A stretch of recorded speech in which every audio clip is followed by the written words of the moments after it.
नमस्कार, जय महाराष्ट्र। आस्ते कदम प्रौढ प्रताप पुरंदर राजाधिराज योगीराज युगपुरुष क्षत्रिय कुलावतंस श्रीमंत श्री छत्रपती शिवाजी महाराज की जय। निश्चयाचा महामेरू बहुत जनासी आधारू अखंड स्थितीचा निर्धारू श्रीमंत योगी राजा शिव छत्रपती मानाचा मुजरा। आज आपल्या समोर छत्रपती शिवरायांचे प्रेरणादायी विचार मांडत असताना छत्रपती शिवरायांनी दिलेले मौलिक विचार, दिलेले प्रेरणादायी विचार आजच्या तरुण वर्गासाठी किती महत्त्वाचे असतील, किती प्रेरणादायी असतील हे सांगण्यासाठी मी आज भाग 3 तुमच्या समोर घेऊन येत आहे। या अध्यायातून आजच्या तरुण वर्गाने, तत्कालीन राजकर्त्यांनी बोध घेण्यासारखे खूप महत्त्वाचे विषय, खूप महत्त्वाच्या शब्दावरती शिवाजी महाराजांनी चर्चा केलेली आहे। शहाजीराजे आणि शिवाजी महाराजांमधली ही संवाद आहे, मी तुमच्या समोर मांडण्याचा प्रयत्न करतो, चुकबुल द्यावी घ्यावी। मागील अध्यायात मी आपल्या समोर नियोजन, जिज्ञासा, अभ्यास, त्याग आणि चिकाटी ह्या विषयावरती चर्चा केली होती। आता इथून येणाऱ्या पुढच्या अध्यायात मी आपल्या समोर आत्मविश्वास आणि एक महत्त्वाचा जो सब्जेक्ट आहे, शब्द आहे तो तुमच्या समोर मांडण्याचा प्रयत्न करणार आहे। तर आइन्स्टाईन म्हणतात, म्हणजे असं उदाहरण देताना तुम्हाला सांगावंसं लागेल, हे एक उदाहरण आहे। आइन्स्टाईन म्हणतात की मला एका तासाभराचं काम करायला कुणी सांगितलं असेल तर मी एका तासाभराच्या कामासाठी 50 मिनिटाचं नियोजन करेन आणि 50 मिनिटाच्या नियोजनाच्या बळावर मी ते एका तासाभराचं काम 10 मिनिटात पूर्ण करेन। नियोजन आपलं वेळ वाचवते, नियोजन आपली ऊर्जा वाचवते, नियोजन आपलं कष्ट वाचवते। नियोजन फार महत्वाचं आहे। बघा, नियोजन प्रत्येक गोष्टीमध्ये शिवरायांनी जे नियोजन केलं होतं त्याबद्दल ही चर्चा आपण आपल्या समोर करतोय। 35 वर्षात 750 वर्षाचं पारतंत्र्य हटवलंय, याचं कारण काय माहितीये का? उत्तम नियोजन। उत्तम नियोजनाच्या बळावर शिवाजी महाराजांनी हे 35 वर्षात 750 वर्षाचं पारतंत्र्य हटवलं होतं। भान राखून योजना आखाव्यात आणि बेभान होऊन त्या अंमलात आणाव्यात, हेच शिवाजी महाराजांच्या यशाचं सूत्र होतं। किती लोकांना हे माहित होतं की उत्तम नियोजन शिवाजी महाराजांच्या यशाचं महत्व होतं। त्याला खूप चांगल्या विषयावरती आज चर्चा होणार आहे। उलट पक्ष आजच्या आपल्या तरुण पिढीचा आहे। आजचा तरुण वर्ग काय करतोय? 4-2 दिवस प्रयत्न करायचे, प्रयत्नाला यश आलं नाही की सोडून द्यायचं, माघार घ्यायची, मग काय आपल्या पदरी फक्त अपयश येतं। याचं कारण काय? तर आपले नियोजन शून्य, आपला कुठलाही अभ्यास हा नियोजन पूर्ण नाही, उत्तम नियोजन नाही, त्यामुळे आपल्या पदरी अपयश येतं। एक उत्तम उदाहरण देतो मी तुम्हाला छत्रपती शिवरायांबद्दल। स्वराज्यावरती 40,000ची फौज घेऊन अफजल खान चालून आलाय। त्यावेळी शिवाजी महाराजांवरती कोणतं संकट होतं? ते कोणत्या परिस्थितीत होते? त्यांची प्रिय पत्नी सईबाई राणीसाहेब यांचं दुःखद निधन झालं होतं।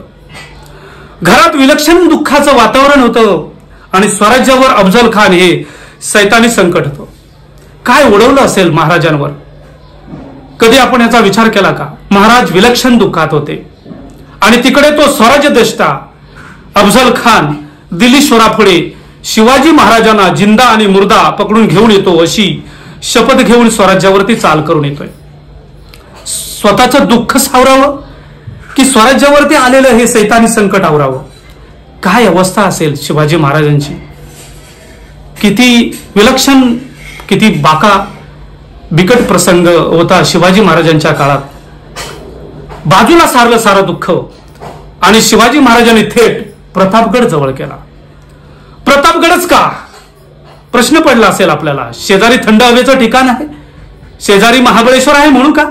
नाही, भयान झाडी वाटा, कडे कपाऱ्यांचा, दिवसा ढवळ्या सुद्धा सूर्य जमिनीवर पोचत नाही अशा दाटीवाटीने वाढलेल्या झाडाझुडपांचा म्हणून माणसाची बातच सोडावं, पण पाखरे तिथे फिरकू शकत नाही. खूप गहरी चाल खेळले होते महाराज. खान चवताळला.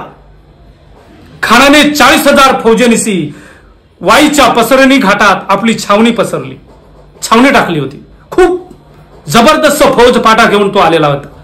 स्वराज्य म्हणण्यापेक्षा त्याला हे स्वराज्य गिळंकृत करायचं होतं, स्वराज्य उद्ध्वस्त करायचं होतं. सगळ्याला नेस्तनाबूत करत करत सुटलाय तो. महाराजांनी नियोजन व तयारी चालू केली. त्यांनी तानाजीला सांगितलं, ताना आपल्या सोबत्यांना सैन्य गोळा करायला सांगा. माणसं कामाला लागली. सैन्य गोळा झालं. महाराजांनी तानाजीला विचारलं, ताना किती झाले? तानाजी म्हणाले, जी महाराज 7,500. अरे खानाचे 40,000 आणि 7,500 फौजेनिसी आपला निभाव कसा लागेल? तानाजी म्हणाला, महाराज आपले एवढेच होते नव्हते तेवढे सगळे गोळा करून आणलेत. रानावनातले डोंगर दऱ्यातले गुरा मागचे सुद्धा धरून आणलेत. आपले महाराज एवढेच, आपले वाढूच शकत नाहीत. काय केलं असेल महाराजांनी? या उलट आपण काय केलं असतं? माघार घेतली असती. एक वेळ मनात विचार आला असता, खानाचे 40,000 आणि आपल्या 7,500 फौजेनिशी खानाच्या समोर जाऊन आत्महत्या करण्यापेक्षा माघार घेतलेली बरी. नाही, महाराजांनी माघार घेतली नाही. महाराज तानाजीला म्हणाले, तानाजी जर आपले वाढू शकत नाहीत तर खानाचे तरी आपण कमी करू शकतो का? काय पर्याय निर्माण केला महाराजांनी? पर्याय निर्माण करता येईल महत्वाचं आहे. When one door is closed, another 9 doors is open. जो शोधतो त्याला मार्ग सापडतो. यशाचं सगळं सूत्र काय माहित आहे? सांगा म्हणजे कळेल, शोधा म्हणजे सापडेल, मागा म्हणजे मिळेल आणि ठोठवा म्हणजे उघडेल. हे 4 नियम आयुष्यात जमायलाच हवे. सांगा त्याशिवाय कळणार नाही, मागा त्याशिवाय मिळणार नाही, शोधा त्याशिवाय सापडणार नाही आणि ठोठवा त्याशिवाय उघडणार नाही. पर्याय निर्माण करणं हे मानवी यशाचं सगळ्यात महत्वाचं सूत्र आहे. पर्याय. शिवाजी महाराजांनी पर्याय निर्माण केला. एक सुंदर गोष्ट सांगतो.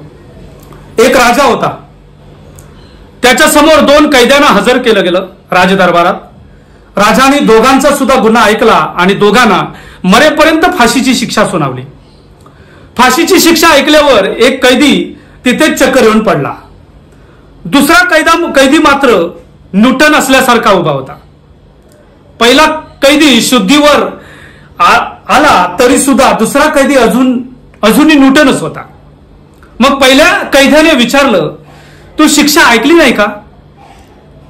तो म्हणाला, ऐकली ना. मग तुला भीती नाही वाटत? आपल्याला फाशीची शिक्षा आहे, आता आपण मरणार. ते फाशीचं सोड रे. तो दुसरा कैदी म्हणतोय, ते फाशीचं सोड रे. मागले 1 वर्षभर माझा उडणारा घोडा हा तयार करण्याचा प्रयोग चाललाय आणि तो प्रयोग अंतिम टप्प्यात आहे. आता काही दिवसात माझा उडणारा घोडा आकाशात उडेलच. पण नेमकी राजाने मला फाशीची शिक्षा सुनावली. त्या फाशीचं काय नाही रे, पण माझ्या प्रयोगाचं काय होणार याची मला काळजी आहे. पहिल्या कैद्याला काहीच कळेना. अरे उडणारा घोडा उडतो का? तेच सांगतो ना, प्रयोग अंतिम टप्प्यात आहे. काही दिवसात माझा घोडा आकाशात उडेल. त्यांची ही चर्चा राजाने ऐकली. राजा म्हणतो, काय म्हणालास? उडणारा घोडा? डोक्यावर पडलास का? घोडा कधी उडतो का? त्यावर तो दुसरा कैदी म्हणाला, महाराज मरणारा माणूस कधीच खोटं बोलत नाही. गेले वर्षभर माझा उडणारा घोडा हा प्रयोग चालू आहे आणि प्रयोग अंतिम टप्प्यात आलाय. आता काही दिवसात माझा घोडा आकाशात उडेल आणि नेमकी तुम्ही मला फाशीची शिक्षा सुनावली. महाराज माझ्या घोड्यात तर राहू देत, मला फक्त तुम्ही 1 वर्ष द्या. 1 वर्षात मी तुमच्या घोड्याला आकाशात उडायला शिकवतो. राजाला प्रश्न पडला, असं तसं हा कैदी मरणारच आहे, पण जर का मी याला 1 वर्ष दिलं, एक संधी दिली आणि माझा घोडा आकाशात उडायला लागला, तर कदाचित या पृथ्वी तलावर मी एकमेव असा राजा असेल ज्याच्याकडे उडणारा घोडा आहे. राजा म्हणाला, ठीक आहे, ठीक आहे, मी तुला एक संधी दिली, 1 वर्ष दिलं. पहिल्या कैद्याला समजायला मार्ग नाही. त्याने पुन्हा दुसऱ्या कैद्याला विचारलं, खरंच घोडा आकाशात उडतो का? त्यावर तो दुसरा कैदी काय म्हणाला असेल, घोडा आकाशात उडतो लेका वय? मग राजाला का खोटं सांगितलंस? तू तुझं आजचं मरण उद्यावर ढकलतोयस. तसा तो दुसरा कैदी म्हणाला, हे बघ, मी माझ्या जगण्याचे पर्याय शोधत आहे. शब्द बघा, पर्याय. मी माझ्या जगण्याचे पर्याय शोधत आहे. मतलब या वर्षात काही होऊ शकतं, हे एका वर्षात काही होऊ शकतंय. म्हणजे या एका वर्षात मला फाशी देणारा राजाच मरेल. तो नाही मेला तर माझा नैसर्गिक मृत्यू होईल. ते पण नाही झालं तर मला राजाच्या घोड्याला आकाशात उडायला शिकवायचा आहे. तो राजाचा घोडाच मरू शकतो. तो नाही घोडा मेला तर घोडा खरंच आकाशात उडू शकतो. मी हार का मानू? मी लढत राहीन. मी जोपर्यंत जिंकत नाही तोपर्यंत लढत राहीन. जोपर्यंत पोचत नाही तोपर्यंत चालत राहीन. असा पुढे चालत राहा. यश तुमच्या स्वागताला पुढे उभा आहे. बघा किती महत्वाचा पर्याय शिवाजी महाराजांनी निर्माण केला होता. दुसरा एक महत्वाचा गुण शिवाजी महाराजांच्या अंगी आपल्याला पाहायला मिळेल, तडजोड. शिवाजी महाराजांनी आपल्या कारकिर्दीत स्वराज्यात कधीही तडजोड केली नाही. जिथे आवश्यक आहे, आपल्या स्वराज्याच्या हितासाठी गरज वाटली तिथेच त्यांनी तडजोड म्हणजे तह केलाय. या उलट आजची आपली तरुण पिढी आहे, या उलट आजचे तत्कालीन राज्यकर्ते प्रत्येक गोष्टीत तडजोड. जिथे गरज नाही तिथे सुद्धा तडजोड केली जाते. म्हणजे एक उदाहरण मी तुम्हाला देईन. म्हणजे बघा ना, फार पूर्वी लहानपणी असताना आपण आपल्या मुलांना विचारतो, बाबा तुझं स्वप्न काय? मुलगा सांगतो, मी डॉक्टर होणार, मी वकील होणार, मी इंजिनियर होणार, मी अमकं IAS होणार, आणखी काही पोलीस कमिशनर होईल, IPS होईल. प्रत्येक मुलगा आपापली स्वप्न सांगत असतो. कालांतराने मुलाचं जसं जसं वय वाढत जातं तसं तसं मुलाला आपण विचारतो, बाबा तुझं स्वप्न काय? त्यावेळी मुलगा आपल्याला वेगवेगळी उत्तरं देताना पाहायला मिळतो. बघा ना, म्हणजे मुलाने त्याने जो पर्याय त्याचा म्हणजे त्याने जे निवडलेला पर्याय डॉक्टर होणार, वकील होणार, कालांतराने तो आपल्या पर्यायाला बदल देत असतो. तडजोड, त्याला तडजोड म्हणतात. तडजोड करत असतो. आणि जेव्हा त्याची 10वी 12वी होते तेव्हा आपण विचारतो, तेव्हा तो सांगतो, नाही मी आता MBA करायचं आहे, मी BAMS करायचं आहे, मग अगदीच नाही जमलं तर मग हॉटेल मॅनेजमेंट करेन, काहीतरी गोष्टी. म्हणजे तडजोड.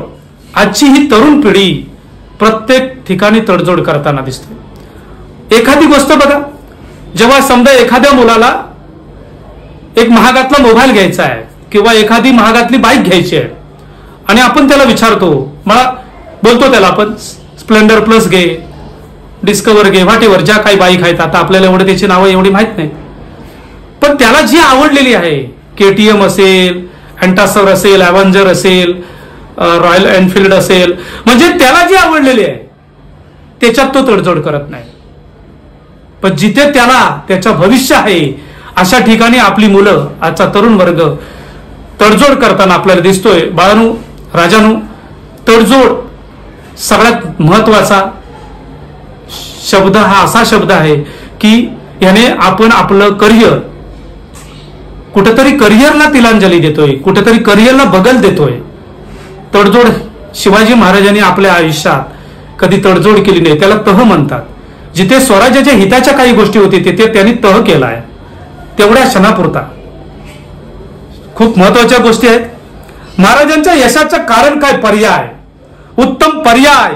वाईच्या पसरणीच्या घाटात खानाचे 40,000 सैन्य पसरलं, पण त्यातील 20,000 सैन्य उठलंच नाही. काय केलं असेल बघा मराठ्यांनी. आपलं सैन्य वाढवता येत नाही ना, तर आपण खानाचे सैन्य कमी करून हा पर्याय महाराजांनी निर्माण केला. उरलेले 20,000 सैन्य घेऊन अफजल खान पुढे सरकला. प्रतापगडाच्या तोंडाशी रणतोंडीचा घाट आहे. इतका बिकट आणि भयान की तोंड रडल्याशिवाय माणूस पुढे सुटूच शकत नाही, पुढे सरकूच शकत नाही. खाण्याच्या सैन्याला अशा बिकट आणि घनदाट जंगलाची सवयच नव्हती. रणतोडीच्या घाटात खानाचं जवळजवळ 15,000 सैन्य तोंड रडवेलं करून अडकलं, ते पुढे सरकलंच नाही, पुढे सरकूच शकलं नाही.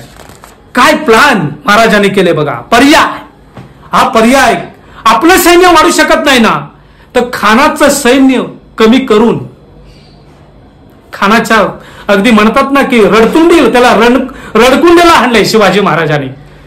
फक्त 5,000 सैन्य घेऊन खान पुढे सरकला आणि तेच सैन्य खानाबरोबर अगदी प्रतापगडाच्या पायथ्यापर्यंत चालू लागलं. प्रतापगडाच्या पायथ्याशी खान फक्त 5,000 सैन्याशी पोचला. बघा काय पर्याय निवडला महाराजांनी. तत्काल खानाला निरोप धाडला गेला, अवघे 1,000 घेऊन या तरच भेट होईल. बघा आणखी काय पर्याय निर्माण केला महाराजांनी. खानाचं सैन्य कमी करण्यासाठी आता खान काय करेल. खान मरता क्या न करता ही अवस्था झाली खानाची. पर्यायच उरला नाही खानाजवळ. परत 4,000 सैन्य मागे ठेवून खान 1,000 सैन्य घेऊन पुढे सरकला. प्रतापगडाच्या माचीवर शिवाजी महाराजांनी भव्य शामियाना उभारला होता. रेशमी वस्त्र, हिरे मोती माणक आणि रत्नांनी मडवलेला असा, सोन्याच्या झालरी लावलेला, उंची मध्य आणि उंची वस्त्र ठेवलेला, बस बघणारा बघतच राहील, असे बघतच राहील, उघडे डोळे सुद्धा दिपतील असा शामियाना होता. बरं एवढं सगळं करण्यात मागचं कारण काय. तर हे सगळं खानाला आवडत होतं, म्हणून महाराजांनी ही रणनीती आखली होती. हे सगळं मग खानाला आवडत होतं. एक साधं उदाहरण देतो. आपल्या घरी जर पै पाहुणे येणार असतील तर त्यांच्या स्वागताला पहिलं पुढे कोण उभं राहील. आपण या उलट महाराजांनी केलं होतं. अफजल खान सामियानात महाराजांना भेटायला येतोय, मग पहिलं हजर कोण पाहिजे तर महाराज. पण तसं होत नाही. महाराजांच्या अगोदर खान तिथे बसलाय. महाराज प्रथम दिसले तर खानाचा सर्व राग महाराजांवर जशाचा तसा राहील.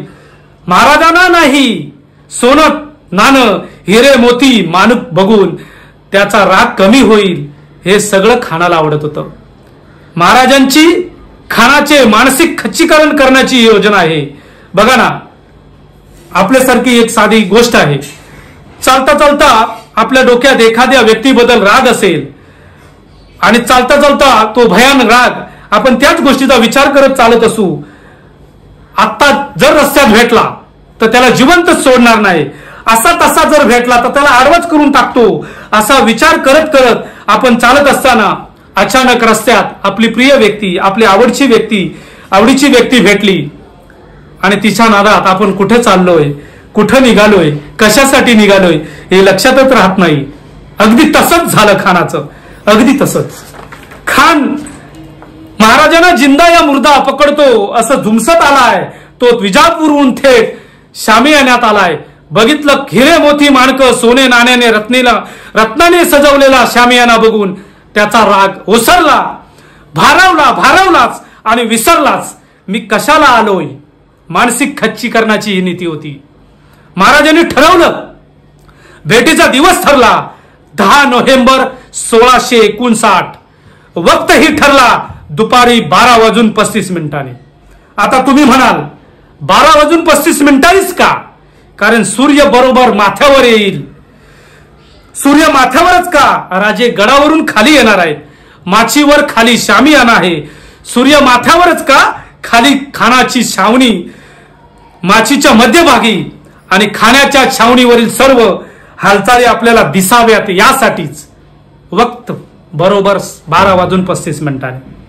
खानाने जर राजाकडे बघायचं म्हटलं तर सूर्याची किरण त्याच्या डोळ्यात घुसावी, त्याला काही दिसू नये. वक्त बरोबर दुपारी 12:35. काय नियोजन, काय अभ्यास असेल महाराजांचा.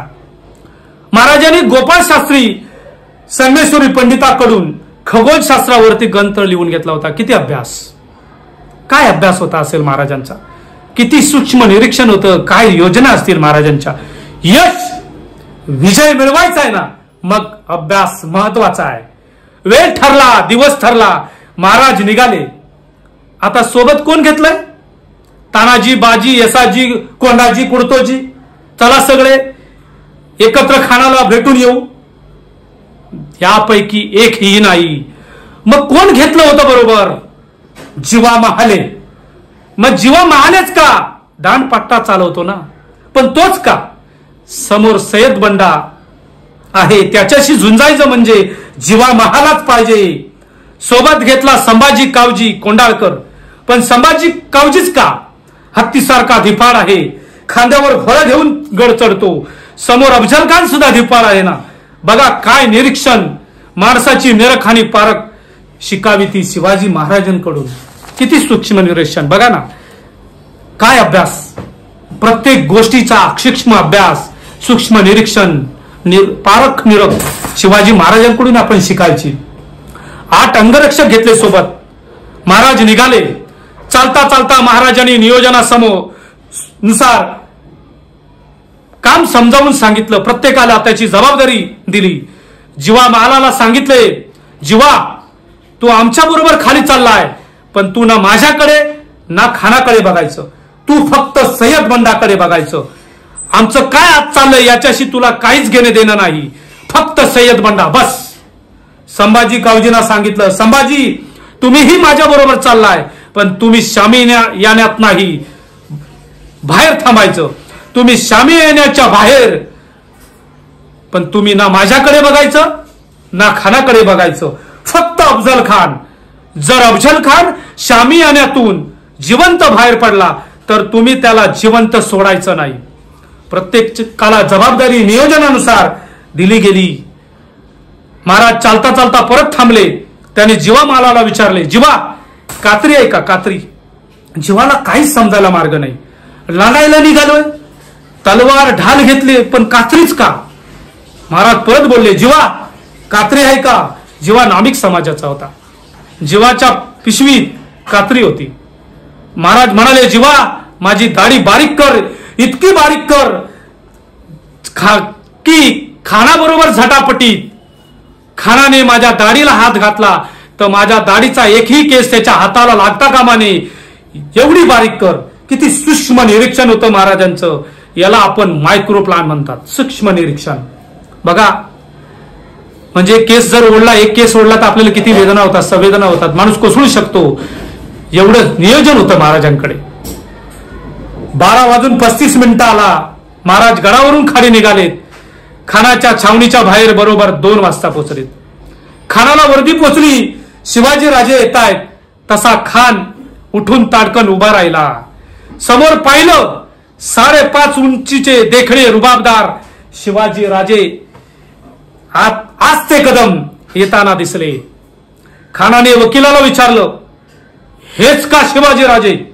वकिलाने होकारार्थी मान हलवली. खान 2 पावले पुढे सरसावला. दोन्ही बाजू बाहू पसरून त्याने शिवाजी राजांना आलिंगन दिले. करकचून खानाने शिवाजी राजांची मान आपल्या बगलेत पकडली. राजांची घुसमट झाली. त्याच वेळी खानाची कटार राजांच्या मस्तकावर चालवली गेली. दगा जाणवला. राजाने आपली वाघनख खुपसली खानाच्या पोटात आणि खानाचा कोथळा बाहेर काढला. खान ओरडला, दगा दगा झाला. त्याच वेळी खानाचा वकील कृष्णाजी भास्कर राजांवर चाल करून आला. कृष्णाजींनी राजेंवर वार केला. राजे मागे फिरले. कृष्णाजी कापला गेला. त्याच वेळी सय्यद बंडा पुढे सरसावला. आपला दांडपट्टा त्याने महाराजांच्या गर्दनेवर चालवणार. त्याच वेळी जीवा महालाच्या दांडपट्टाने सय्यद बंडाचा हात कोपरापासून वेगळा झाला आणि इतिहास फुटफुटला.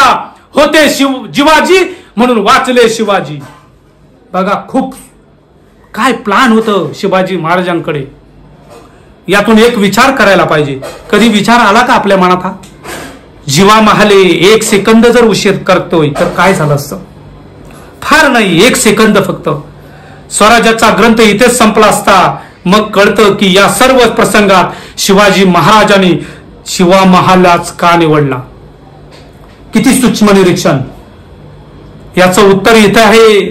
का जीवा महालालाच शिवाजी महाराजांनी निवडलंय? आपल्या 50 वर्षाच्या कारकिर्दीत महाराजांनी एक चाल परत वापरली नाही आणि एक माणूस तोही पुन्हा वापरला नाही. जेव्हा महाला आपणास प्रतापगडाच्या रणसंग्रामात पाहायला मिळाला तो पुरंदरावर नाही. पुरंदरावर आपणास मोरारबाजी दिसतील, तिथे बाजीप्रभू येणार नाहीत. बाजीप्रभू आपल्याला घोडकिंडीत तिथे तानाजी असणार नाही. तानाजी कोंढाणावर तिथे येसाजी भेटणार नाही. येसाजी कर्नाटकात तिथे नेताजी दिसणार नाहीत. आणि नेताजी आग्र्याला तिथे सूर्याजी असणार नाही. प्रत्येक प्रसंगात नवा माणूस. किती सूक्ष्म अभ्यास, किती दूरदृष्टी, किती नियोजन आपल्या महाराजांचं. नियोजनानुसार खान पडला. किती सूक्ष्म नियोजन होतं महाराजांचं हे यातून पाहायला मिळाल. आजच्या तरुण पिढीने अशा सर्व गोष्टी महाराजांकडून शिकायला पाहिजेत. पोटच्या पोरासारखं प्रेम केलं होतं महाराजांनी. प्रत्येक मावळ्यावर, प्रत्येक सैन्यातील प्रत्येक सदस्यावरती शिवाजी महाराजांनी पोटच्या पोरासारखं प्रेम केलं होतं. उगाच का हो, लोक जीव द्यायला तयार होती शिवाजी महाराजांसाठी, स्वराज्यासाठी. महाराजांना किती आत्मविश्वास आहे बघा ना. एक वेळ आपल्याकडे काही नसलं तरी चालेल, पण आत्मविश्वास खूप महत्वाचा. महाराजांना 100% माहित होतं की आपण खान मारणारच, आणि मारलाच. महाराजांना हेही माहित होतं की खान येताना 4000 घोडी घेऊन आलाय. 2000 घोडे पाठीला पाय लावून पळण्यात यशस्वी होतील, पण 2000 घोडी तर 100% मिळणारच. मिळालीच. आता घोडी मिळाली, पण ती चालवणारे प्रशिक्षित घोडेस्वार पाहिजेत ना. 2000 घोडी मिळाली आणि त्यासाठी प्रशिक्षित घोडेस्वार हवेत ना. किती सूक्ष्म नियोजन होतं महाराजांकडे. 10 नोव्हेंबर 1659 साली या दिवसाच्या बरोबर 6 महिने अगोदर शिवाजी महाराजांनी आपल्या 2000 मावळ्यांना घोडेस्वारीचं प्रशिक्षण देऊन प्रशिक्षित केले होते. त्यांना सांगितलं की आजपासून बरोबर 6 महिन्यानंतर 10 नोव्हेंबर 1659 ला संध्याकाळी 4 वाजता तुम्हाला घोडी मिळणार आहेत. बघा, हा असतो आत्मविश्वास. आपल्या पोरांच्यात असतो का आत्मविश्वास? जमेल का, होईल का, मिळत नाही असं यश, जमणारच. हा आत्मविश्वास तुम्हाला यश मिळवून देतो. तुम्हाला आणखी एक महत्वाची गोष्ट सांगतो. 10 नोव्हेंबरला महाराजांनी अफजल खान कापला. मग 11 नोव्हेंबरला महाराज कुठे असतील असा कधी प्रश्न पडला का आपल्याला? शेजारी महाबळेश्वर आहे, थंड हवेचं ठिकाण आहे. कारण किती त्रास झाला असेल महाराजांना, थोडासा आराम करावा असा वाटला नाही का? कुठे आहेत महाराज? बघा, आमच्या पोरांची 10वी 12वीची परीक्षा झाली की अगोदरच सांगून टाकतील, आता महिनाभर काहीच सांगायचं नाही, वर्षभर खूप मेहनत घेतली, वर्षभर रात्र अभ्यास केलाय, आता थोडा आराम करू देत की. काय सांगतायत आपली मुलं? अहोरात्र मेहनत घेतली, अहोरात्र अभ्यास केलाय, आता थोडा आराम करू देत की. 10 नोव्हेंबर 1659 ला खान कापलाय आणि 11 नोव्हेंबरला महाराज कुठे असतील? महाराजांपुढे एवढे संकट आहे, कुठे होते महाराज? बरोबर 6 वाजता महाराजांपुढे सर्व सैन्य मावळे सर्व शस्त्रसज्जतेने पुढे ठाकले. सर्वांनी घोड्यांना टांग लावली आणि पुन्हा हर हर महादेव म्हणत महाराजांनी वाई प्रांत जिंकला. पुढे सातारा काबीज केला. वारणा नदीच्या खोऱ्यात पोहोचले, वारणा नदीचं खोरं जिंकलं. महाराज कोल्हापूर प्रांतात आले, कोल्हापूर प्रांत जिंकला. 1 डिसेंबर 1659 ला महाराजांनी पन्हाळ्यावरती भगवा फडकला. उन्हापुऱ्या 20 दिवसात ही यशस्वी घोडदौड होती महाराजांची. 200 किलोमीटर आणि 18 किल्ले एवढा प्रांत महाराजांनी स्वराज्याला जोडला होता. 35 वर्षात का 750 वर्षाचं पारतंत्र्य हटवलं? याचं कारण हे आहे, उत्तम नियोजन आणि आत्मविश्वास होय. विश्रांती नाही, आराम नाही. यशाचा सर्वात महत्वाचा मार्ग काय आहे माहित आहे का? सातत्य. होय, सातत्य. हेच महाराजांकडे होते. महाराजांकडे सातत्य होतं, उत्तम नियोजन होतं, आत्मविश्वास होता. एक वेळ आपल्या पोरांच्यात काही नसेल तरी चालेल, पण सातत्य आणि चिकाटी हा गुण अंगी असणे आवश्यक आहे. पाण्याचा एक थेंब कठीण दगडावर सतत पडत असतो, अविरत पडत असतो, पण एक दिवस तो दगड फुटतो. तो काय त्या पाण्याच्या सामर्थ्याने नाही, तर तो त्याच्यामध्ये असणाऱ्या सातत्यातून फुटलेला आहे. आमच्या पोरांना सांगत जा, घाव टाक, संघर्ष कर, एक दिवस तुला हे यश जे हवं ते यश मिळेल. काय महाराजांनी मंत्र दिला? जोपर्यंत ध्येयापर्यंत पोहोचत नाही तोपर्यंत चालत राहा, ध्येयाच्या दिशेने झेपावत राहा. झेपावता येत नाही तर उड्या मारत जा, उड्या मारता येत नाही तर पळत जा, पळता येत नाही तर रांगत जा, पळता येत नाही तर चालत जा, चालता येत नाही तर रांगत जा, रांगता येत नाही तर सरपडत जा, पण जा. जोपर्यंत पोचत नाही तोपर्यंत पुढे जात राहा. किती अनमोल संदेश दिला होता महाराजांनी आपल्या तरुण पिढीस. पुढे यश स्वागताला उभं आहे. आमची पोरं काय करतात? हरतात का? तर पराभूत होतात म्हणून नव्हे, तर माघार घेतात म्हणून. काही होऊ द्या, माघार घेऊ नका. भूमीचा शोध लावणाऱ्या कोलंबसला त्याच्या सोबत असणारे लोक विनवणी करत होते, सांगत होते आपण माघारी जाऊया, आपण माघारी जाऊया. पण तो ठाम निश्चयाने बोलत होता की जोपर्यंत मी भूमीला पाय लावत नाही तोपर्यंत माघार घेत नाही. त्याने माघार घेतले नाही आणि भूमीचा शोध लावणारा म्हणून त्याची कीर्ती आज अजरामर झाली. बघा, माघार. आपली मुलं माघार घेतात म्हणून अपयशी आहेत. आपल्या पदरी अपयश का? तर आपण प्रत्येक गोष्टीतून माघार घेतोय. एखादी ठरवलेली गोष्ट 4-2 दिवस करायची, परत माघार घ्यायचं. तुम्ही किती वेळा पडता याला महत्व नाही, पडून किती वेळा उठून उभे राहता याला अर्थ आहे, महत्व आहे. आपल्या पोरांना सांगा, अपयश तुम्हाला संपवण्यासाठी नाही तर अपयश तुमच्या यशाचा पाया भक्कम करण्यासाठी येत असतं. तयार हो, तयार हो, तयार हो म्हणून ते सांगत असतं. काय निरीक्षण होतं महाराजांचं. महाराजांच्या ठाई प्रत्येक गोष्टी तुम्हाला शिकायला मिळेल. प्रत्येक गोष्ट तुम्हाला आत्मसमर्पित, आत्मसन्मान वाढवणारी, आत्मविश्वास वाढवणारी, प्रेरणा वाढवणारी, प्रोत्साहन देणारी प्रत्येक गोष्ट महाराजांच्या ठाई होती.